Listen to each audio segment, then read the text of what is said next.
Hi mga kasari! Good evening! Time check 9:25 na. So, share ko lang. Nakuratan ako. Ay, bakit? Wala lang. Kasi dati, um, nagko-close ng nagko-close kasi ako nasa 10, 10:30 or 11. Pero ngayon magko-close ako ng 10 kasi naubusan ako ng yosi. So, lumabas ako para silipin yung binibilihan namin ng yosi, yung nag-wholesale dito sa amin. Nashook ako mga besh, nashook ako mga kasari. Bakit? Kasi yung mga ibang tindahan doon sa unahan namin ay open na rin.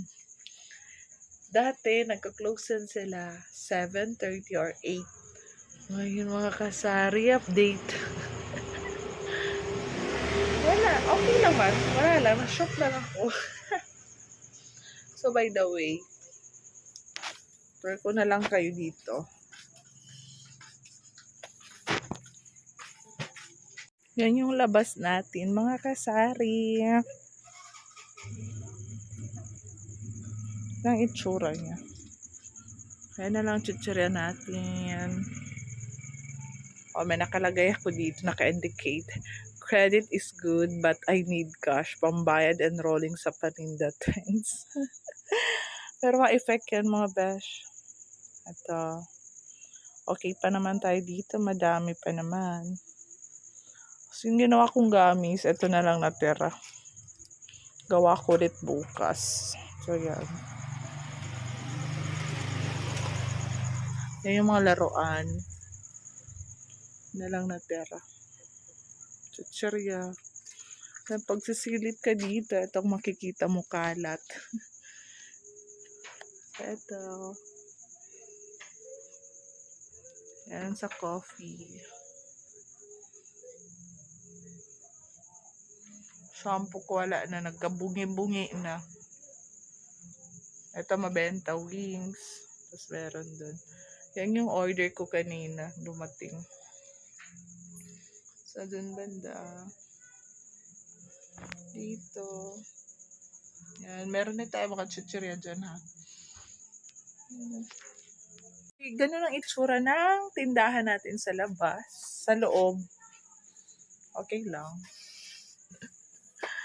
Dito. Yan ang mga dilata natin. Ubus na ang red. Ito na lang natira. Ang mahiwagang bag ni Madam. So, itong ginagamit ko every time na mamalengke ako. Tapos dito. Noodles. Ay, sorry sa supply. Tapos dito sa baba. Sa baba, yan ang sabon natin. Dito. Itong straw, gagamitin ko to sa palamig. Magta-try ako bukas. So, yan yung palamig. Yung sinasabi ko. Susubukan ko yan bukas magbenta. Kasi para dagdag income. Meron na rin akong kalamansi. Ay, straw pa pala. Ang kalamansi para yan sa siomay. Not sure pa kung makakapag-siomay bukas. Kasi hindi ko pa nasubukan kung gumagana yung steamer na nabili ko dati. So, yan yung pang pagkain. Diaper. Katul. Juices. Yan lang. Kahit context meron. So, yan yung kasama nung palamig na lemonade. Palpak ang pagka-mixing ko dyan kasi dalawang sugar ang nalagay ko. Dapat isa 1:1. Calculator, pinakamahalaga kasi bobo tayo sa math. So, kailangan natin yan. Yung lagayan ng dalawang klaseng sigarilyo ko kaso ubos na. Itong saging, bigyan sa atin ng isa nating customer. Every night yan, pag may natitira sa mga paninda nila, nagbibigay yan siya. Dumadaan dito. So, yan.